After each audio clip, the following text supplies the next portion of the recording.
말씀의 은혜를 함께 나누겠습니다. 오늘은 어린이 주일입니다. 어린이 주일이라는 특별한 절기가 성경에 정해져 있는 것은 아닙니다.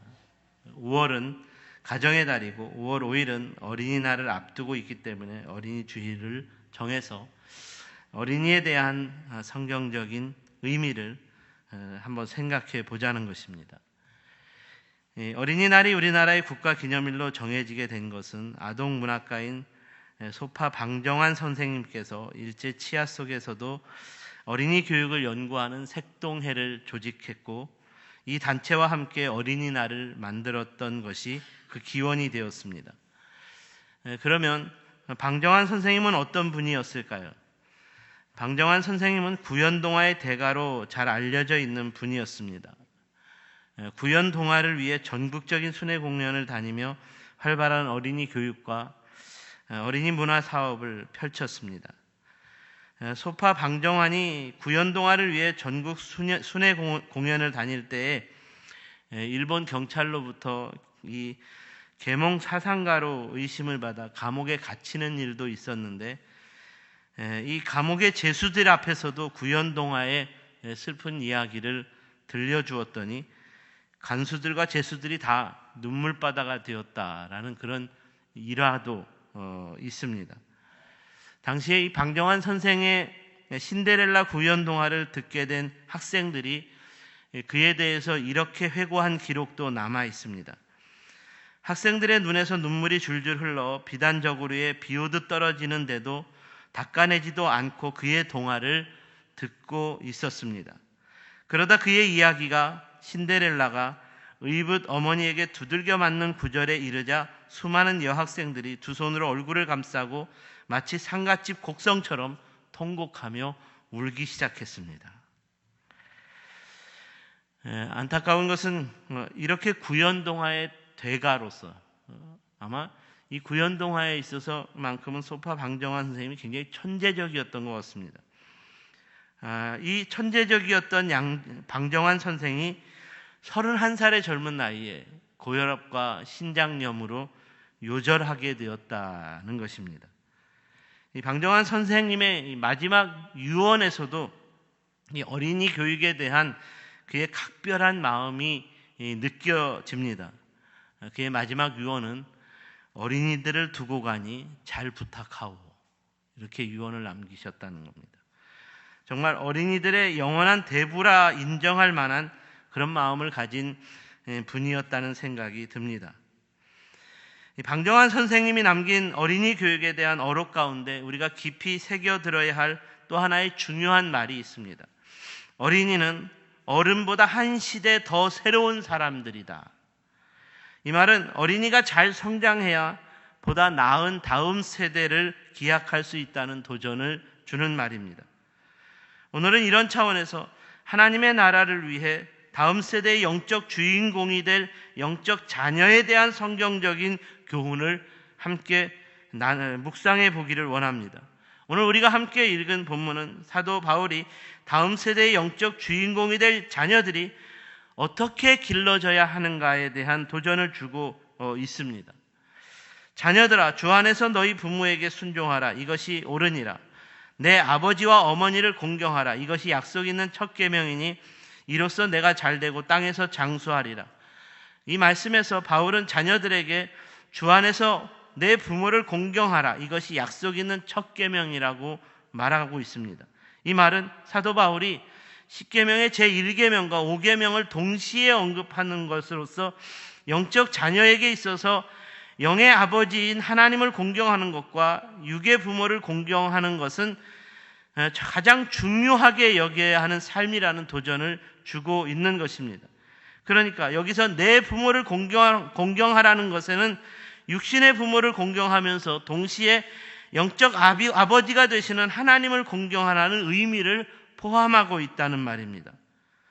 너희가 이렇게 산다면 이 땅에서 잘되고 장수하게 될 것이다 라는 축복의 말씀으로 끝을 맺고 있습니다.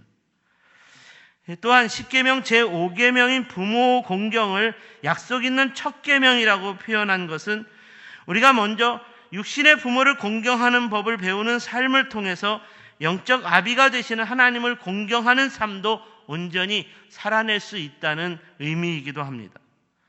눈에 보이는 부모를 공경하며 순종하지 못하는 자녀가 어떻게 눈에 보이지 않는 영적인 아버지이신 하나님을 공경하며 순종하는 자로 살 수 있겠습니까?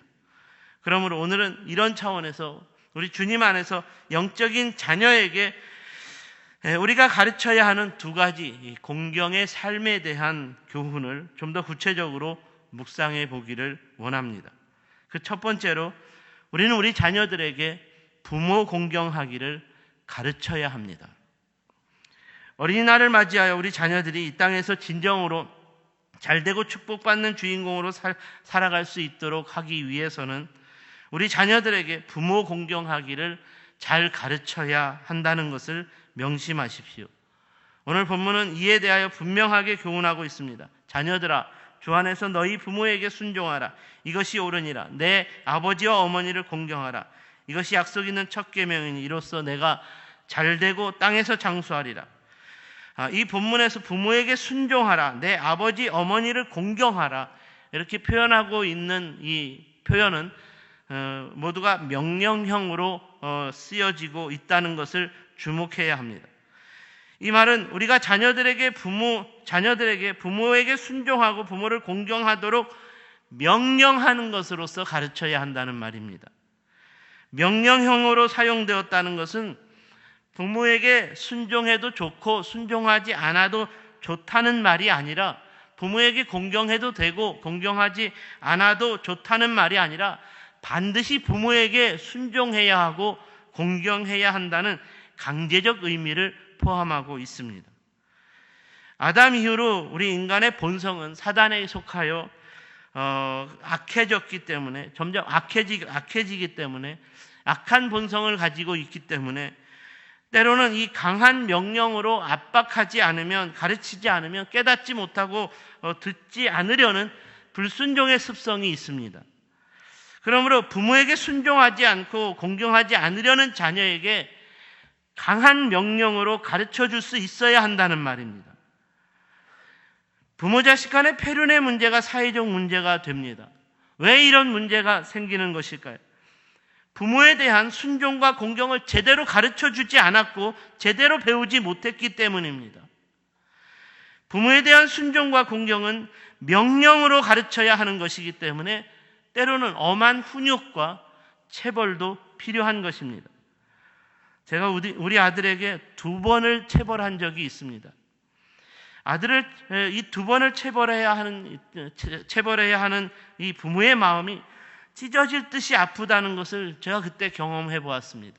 그럼에도 불구하고 체벌하지 않을 수 없는 하나의 거짓말의 큰 사건이 있었고, 또 하나의 하나님 앞에서 구별된 삶을 살지 않는 것에 대한 이 죄에 대한 이 체벌이 있었습니다. 요사이 체벌이라는 이 단어가 상상을 초월하는 극악무도한 수준으로 어린아이의 자녀의 생명과 존엄을 말살할 정도로 사회 문제가 되면서 점점 이 체벌 자체를 법적으로 금지하려고 합니다. 물론 아이의 생명을 위협하는 체벌은 죄악입니다. 이런 체벌을 위해 법으로 엄단해야 합니다. 하지만 그럼에도 불구하고 부모가 가르침을 받지 않으려는 자녀를 훈육하는 명령과 체벌은 필요합니다. 체벌을 인간의 법으로 금지한다고 해도 성경은 체벌이라도 해서 고쳐야 할 자녀들의 미련한 문제가 있다라고 분명히 말씀하고 있습니다. 잠언 22장 15절 말씀, 아이의 마음에는 미련한 것이 얽혔으나 징계하는 채찍이 이를 멀리하느니라, 이를 쫓아내느니라. 잠언 13장 24절, 매를 아끼는 자는 그의 자식을 미워함이라, 자식을 사랑하는 자는 근실히 징계하느니라. 미련한 자녀를 깨닫게 하기 위해 징계하는 채찍이 필요하다는 말입니다. 매를 아끼는 것이 오히려 그 자녀를 미워하고 망치는 것이 될 수 있다는 말입니다.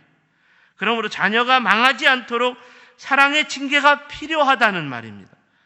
우리가 어릴 때만 해도 부모님께 순종하지 않고 공경하지 않는 것으로 인해 우리도 강한 훈육을 당하고 또 때로는 사랑의 매를 통한 징계를 받아본 경험이 있습니다. 사랑하는 여러분, 오늘날 이렇게 배우고 자란 저와 여러분의 자녀들이 오히려 망하지 않았고 부모에게 순종하고 공경하는 자로 잘 살아가고 있지 않습니까? 또한 이렇게 부모에 대한 순종과 공경을 위한 사랑의 훈육과 엄한 징계로 잘 가르치고 배웠기 때문에 그 후손으로 사는 우리 또한 우리 자녀들에게 부모에 대한 순종과 공경을 잘 가르쳐 주기 위해 우리 자녀가 미련한 길을 갈 때 그를 깨닫게 하기 위해 사랑의 훈육과 징계의 매를 들 때도 있게 되더라는 것입니다.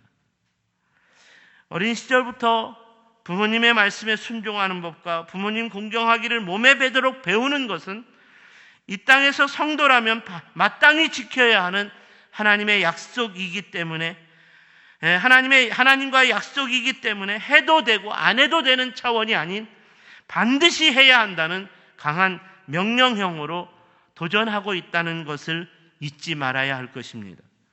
그러므로 오늘 어린이날을 맞이하여 다시 한번 우리 자녀들을 위한 축복의 말씀을 도전합니다.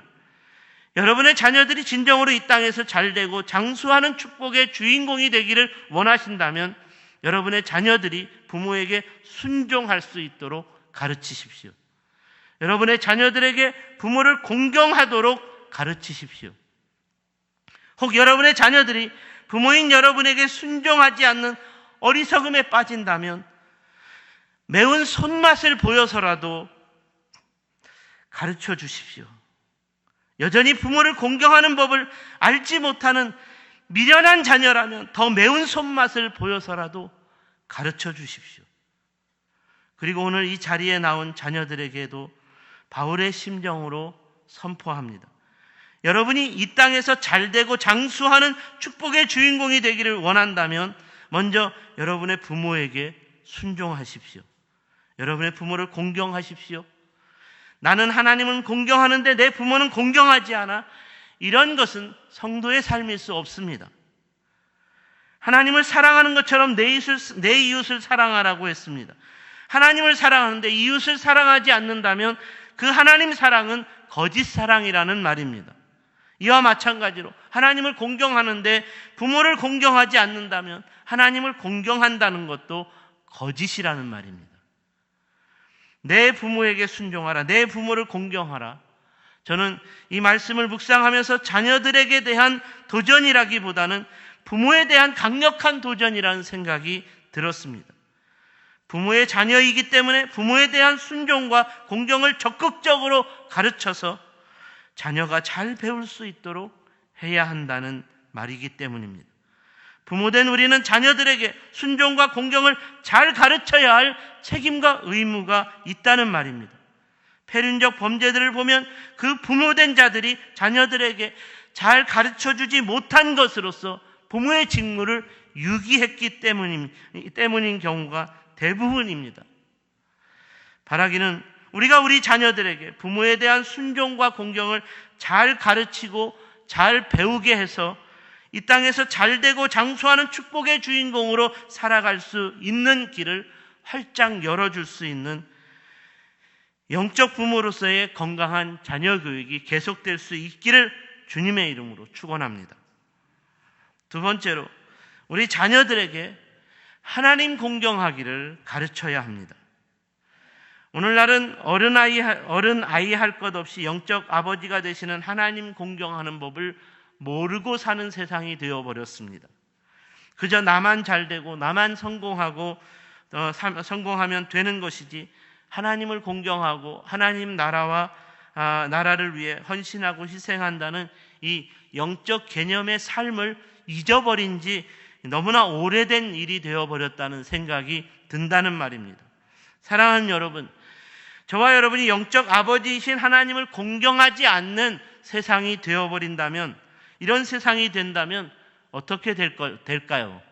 어떻게 될까요? 우리가 사는 세상이 어떻게 될까요?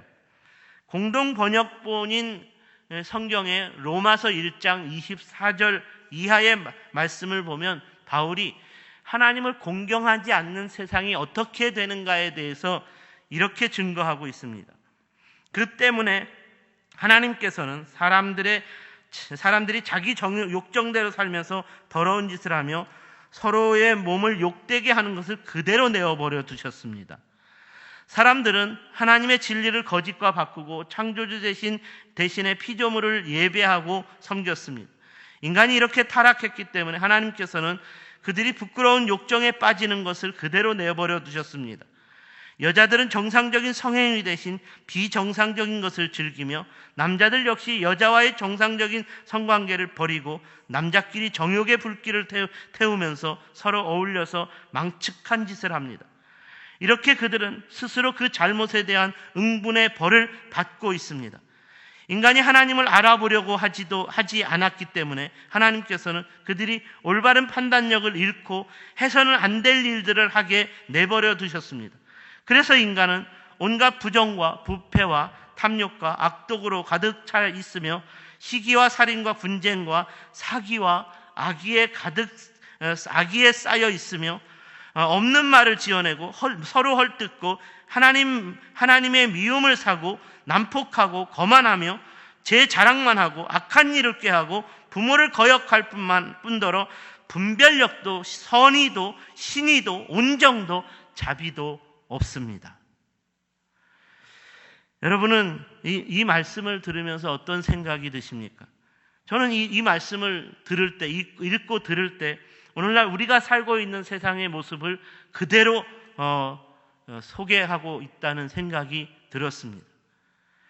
그렇다면 우리가 살고 있는 세상도 하나님을 공경하지 않고 있다는 말입니다. 그러면 우리가 사는 세상 왜 이렇게 된 것일까요? 그것은 바로 먼저 믿었던 부모들이 우리 자녀들에게 하나님 공경하는 삶을 제대로 가르쳐주지 못했기 때문입니다.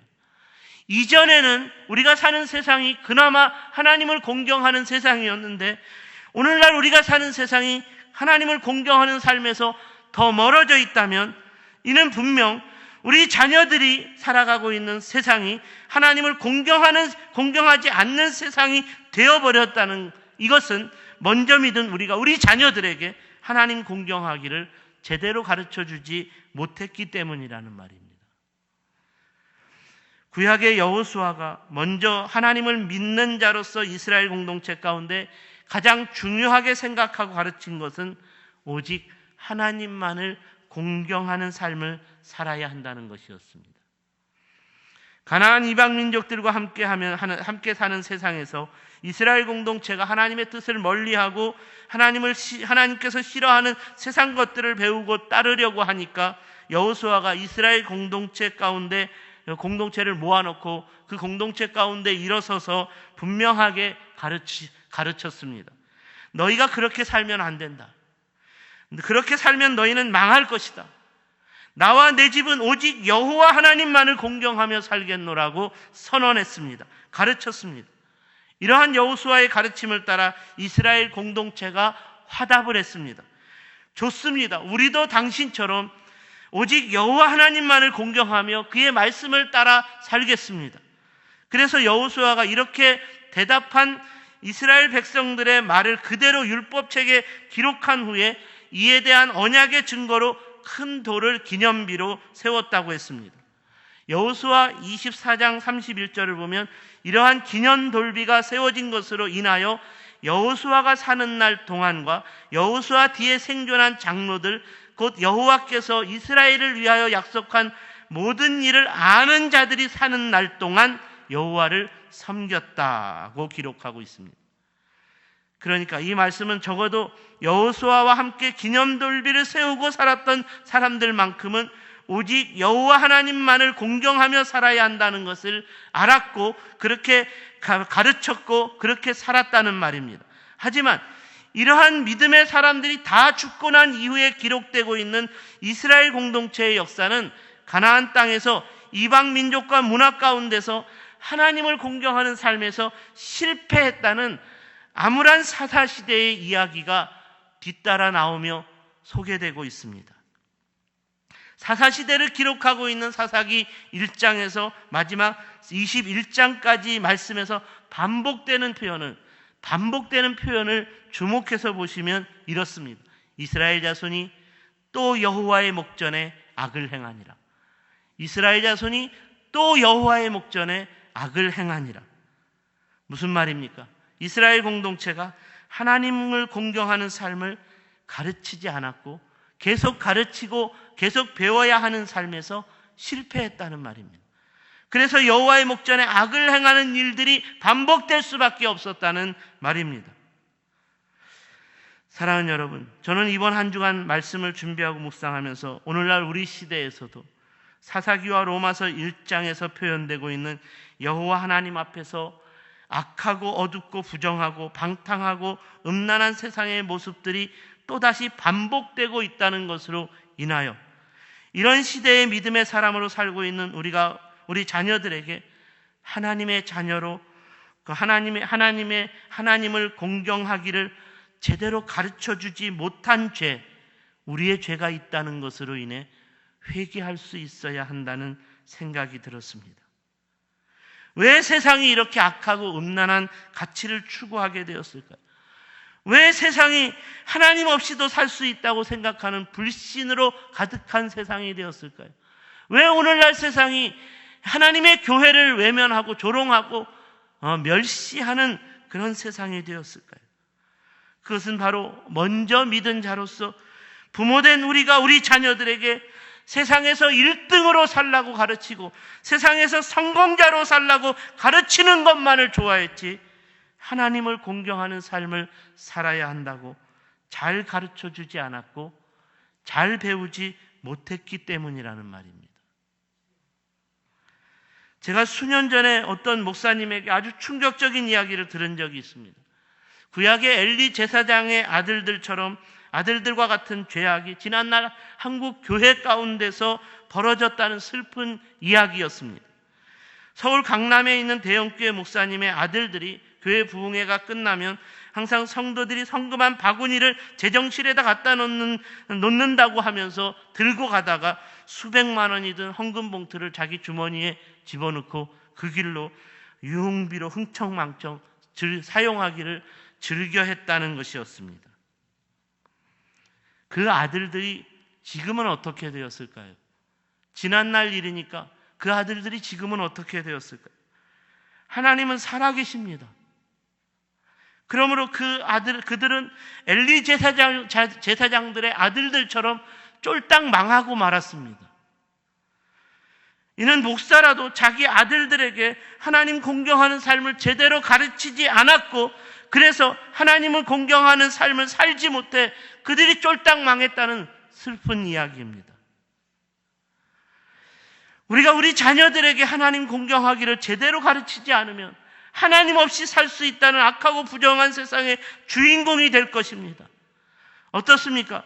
오늘 여러분의 자녀들은 온전히 하나님만을 공경하는 삶을 살아가고 있습니까?